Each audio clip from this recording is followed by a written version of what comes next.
Hey everybody, my name is Johnny Over and I'm the senior leader here at Sound of Heaven, and this is going to be part one of a teaching on Matthew chapter 24. So if we could open our Bibles actually to Matthew 23 first, I would like to start over there. Forgive me, I'll be reading out of my word and my iPad, so I'll be reaching for different things. So let's go to Matthew chapter 23. Let's go to verse number 31 will be fine to start with. Consequently, you bear witness against yourselves that you are sons of those who murdered the prophets. Fill up then the measure of guilt of your fathers. You serpents, you brood of vipers, how shall you escape the sentence of hell? Therefore, behold, I'm sending you prophets and wise men and scribes. Some of them you will kill and crucify, and some of them you will scourge in your synagogues and persecute from city to city, that upon you may fall the guilt of all the righteous blood shed on earth, from the blood of the righteous Abel to the blood of Zechariah, the son of Berechiah, whom you murdered between the temple and the altar. Truly I say to you, all these things shall come upon this generation. O Jerusalem, Jerusalem, who kills the prophets and stones those who are sent to her, how often I wanted to gather your children together, the way a hen gathers her chicks under her wings, and you were unwilling. Behold, your house is being left to you desolate. For I say to you, from now on you shall not see me until you say, blessed is he who comes in the name of the Lord. And now we start in Matthew 24:1.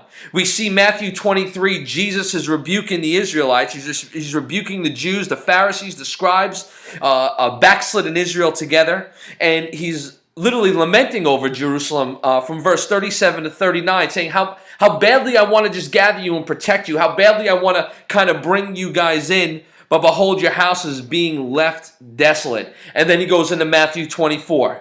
They leave the temple building. Verse 1 says, and Jesus came out from the temple and was going away, when his disciples came up to point out the buildings to him. He answered and said to them, do you not see all these things? Truly I say to you, not one stone here shall be left upon another, which will not be torn down. So here's Jesus. He's leaving the temple, coming out. They turn around as they're leaving. They point to the buildings that they were looking at. And Jesus says, do you not see all these things? Truly I say to you, not one stone here shall be left upon another, which will not be torn down. In verse 3, and as he was sitting on the Mount of Olives, the disciples came to him privately, saying, tell us when will these things be, and what will be the sign of your coming and the end of the world? Which is now being translated as age, as that is the appropriate translation. He's talking about the end of the age. But let's focus on Matthew 24, verse 3 for a second. And if we read that again, it says, and as he was sitting on the Mount of Olives, the disciples came to him privately, saying, tell us, when will these things happen, and what will be the sign of your coming, and the end of the age? The word and here is the Greek word kai, K-A-I. It is a conjunction. The word kai means and, also, even, indeed, and it's a conjunction. A conjunction is defined as the action or an instance of two or more events or things occurring at the exact same point in time or space. Or why not? The act or instance of two or more events that must happen at the exact same point in time. So let's go back to what he was saying. Tell us when those things will be, the fall of the buildings, and what will be the sign of your coming, and what will be the end of the age. The word age here is the Greek word aeon, which means a age, a piece of time. It's talking about the end of the Jewish age, and the disciples are asking a very important question here.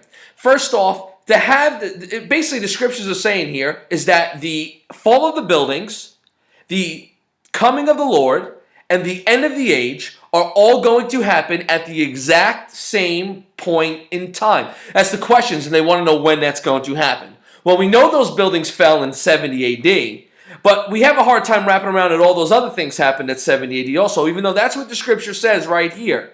So, to make these futuristic events or different things, it's a very interesting concept because none of us ever talk that way.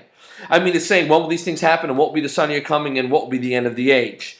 You know, that'd be like me saying, hey, when you coming over, and what do you want for dinner, and I'm making dessert, do you like this? That makes sense. It's all within the same time frame. If I ask you, hey, when you coming over, and when you get married, and when is your grandchild going to kindergarten, you'd be like, that's a weird question, the way it's broken up that way. So Matthew 24:3, Matthew 24, leaving the temples building, pointing to the temples, and he's identifying to the apostles that that the fall of the buildings, the end of the age, and the coming of the Lord will happen at the exact same time. Thank you very much for watching. Be sure to tune in for part 2 as we continue our study here as we go through. You can get me at soundofheaven.church, or you can follow me on Twitter at Johnny Ova, JohnnyOvaa.